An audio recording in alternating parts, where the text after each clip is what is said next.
Nasabat ng mga otoridad ang 3 bilyong pisong halaga ng smuggled daw na sigarilyo sa Nasipit, Agusan del Norte. Nanguna sa operasyon ng Police Regional Office 13 maging ang Bureau of Customs.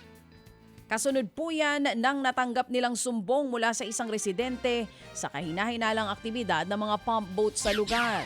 Nadiskubre ang higit 50 container vans na may laman na iba't ibang brand ng sigarilyo. Patuloy pong investigasyon ng pulisya para malaman kung sino ang nasa likod ng smuggling. Sugatan naman pong isang pulis sa pagbangga ng sinasakyan niyang motorsiklo sa truck sa Leganes, Iloilo. Sa investigasyon, biglang nag-U-turn ng truck kaya nabangga ang motorsiklo. Nadislocate ang braso ng pulis dahil nga po sa nasabing disgrasya. Nadala na po siya sa ospital at patuloy na nagpapagaling sa ngayon. Hawak na ng mga otoridad ang truck driver na mahaharap naman sa kaukulang reklamo. Sa General Trias, Cavite, biglang binatukan ng isang lalaki ang isang lola.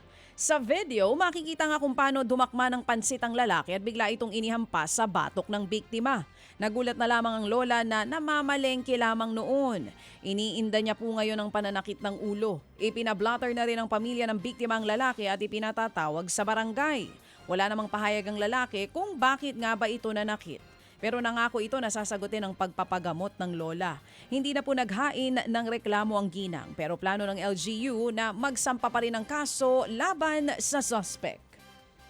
Mga kapatid, patuloy po kayong tumutok sa 105.9 True FM para sa totoong balita, impormasyon, music and entertainment. Mag-subscribe sa aming YouTube channel at podcast at sundan nyo kami sa Facebook, Instagram, X at TikTok sa True Network PH. Bisitahin din po ang aming official website, truefm.ph. At panoorin din kami sa True TV Signal, Channel 19. Kami po ang 105.9 True FM. Laging true sa'yo, kapatid.